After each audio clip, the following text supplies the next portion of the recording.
Hi guys, I'm Dr. Kenneth Hall. I'm a Jamaican-born surgeon that lives in New York. And as most of you know, this is the epicenter of the coronavirus pandemic. For this video, I just wanted to focus primarily on my West Indian people, my Caribbean people, as it relates to how they're faring, and I would like to make some recommendations relating to dieting, prevention, and also talk about some updates. What is the latest information? Mask versus no mask, social distancing, does it make sense? And some of the other tips that I've learned over the past several months talking to friends and colleagues all over the world. So let's get right into it. So coronavirus, particularly COVID-19, this is the main cause of this pandemic that we have now. And one of the main modes of transmission is through the air. Cough, droplets, airborne, aerosolized conditions, all three. We've seen all of these means. And that's why they're purported social distancing, because they believe the further you are from an infected person, the less the risk. And it does make sense to some extent.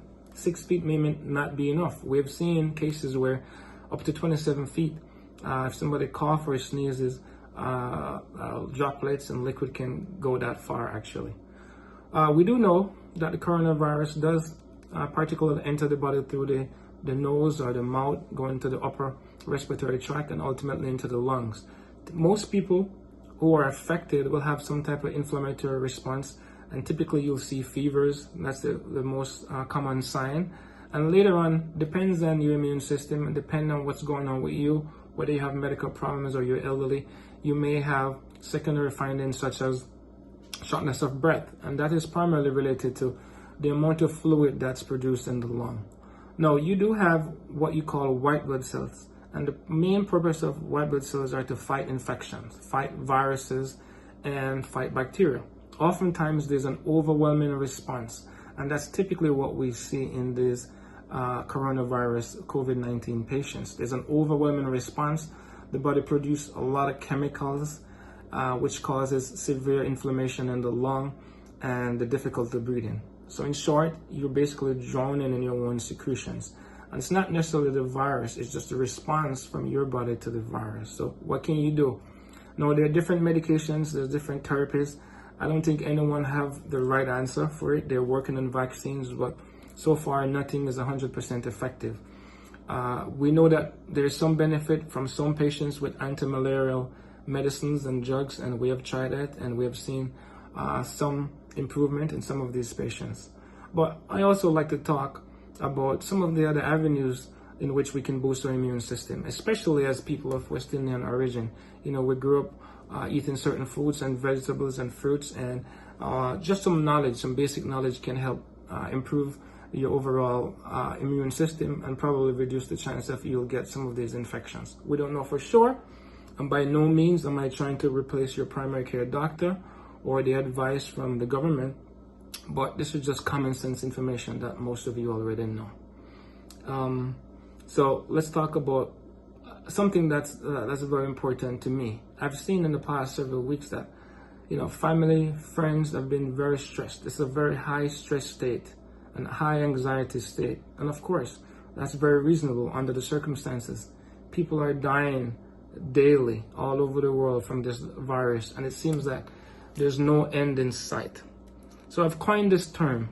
I call it CIA, Corona-Induced Anxiety.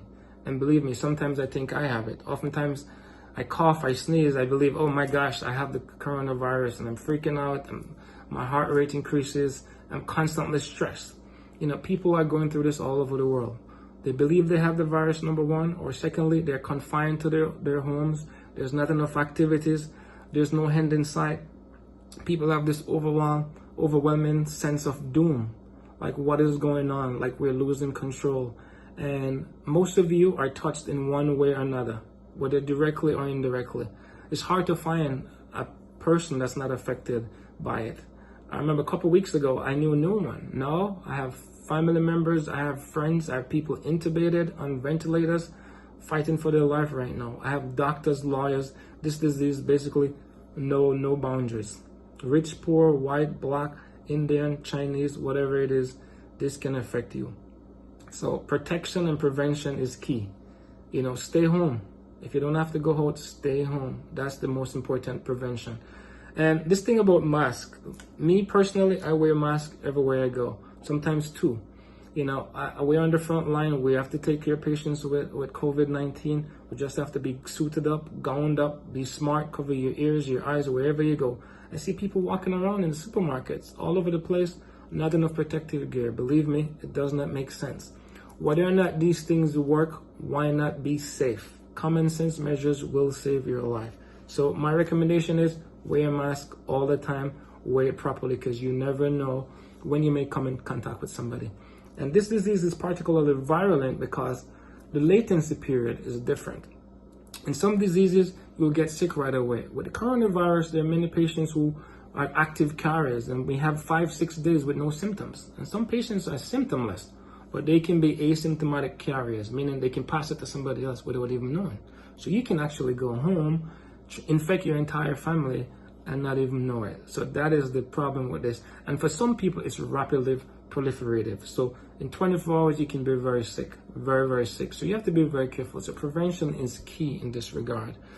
I think, again, your diet has a lot to do with your immune system. So I'm going to go over a couple of things before. You know, recently I saw an article, I believe, in the New York Post about this Jamaican guy.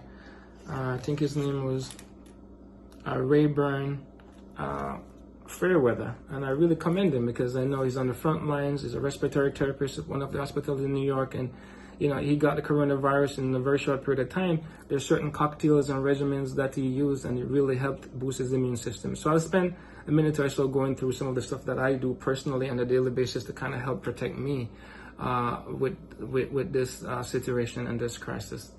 So the first thing, I do a chewable multivitamin. I think is very important. In my case, I do it organic just because I think it's better. Chewable, I think absorb is better. Gel caps are also good, and also liquid multivitamins, but that's limited by the taste, and a lot of people can't really deal with the taste. Airborne, I think this is really good. Also, emergency, you can get that at your local pharmacy, CVS, or wherever you are. I think that's good. Anything to boost your immune system.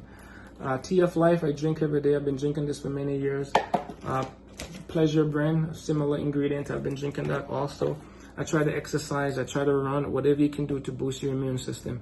So do exercises at home as much as you can. Read. Now is a good time to pick up reading.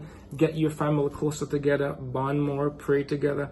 This is a difficult time, but we can, together we can, united, beat this dreaded virus. I also like to address certain other things that I believe is effective. I drink kale juice with ginger, green apples, and kale. Well, I'm sorry, kale, green apples, ginger. I think is very good. You can also add a touch of turmeric. There's some people purporting that lime juice works very well. We know, based on certain evidence, that vitamin C has a very effective role in helping to fight certain viruses. I've received intravenous vitamin C before, but that's difficult to get. So you have all these fruits and vegetables back home. Have all your, as much as you can in terms of your oranges, your citrus fruit, etc. This will help boost your vitamin C intake. Also zinc. There's a lot of studies that tell you that zinc is really good in fighting infections, particularly virus infections. So improve your zinc, take your vitamin C, exercise, and I believe ultimately that will boost your immune system. And of course, stay away. You know, I don't want to make this video any longer, but at some point I'll do some other parts as more information come out relating to coronavirus. But you know, if you have to leave your house for any reason, and of course you have to go to the supermarket, you have to buy food sometimes you have no choice. If you have to go, like we say in Jamaica, walk good. If not, tana your yard. This is Dr. Kenneth Hall, hoping that I have shed some light on this information. Stay tuned. I'll be releasing more videos to break it down in a nutshell for everybody to be able to understand. God bless us all. Thank you very much.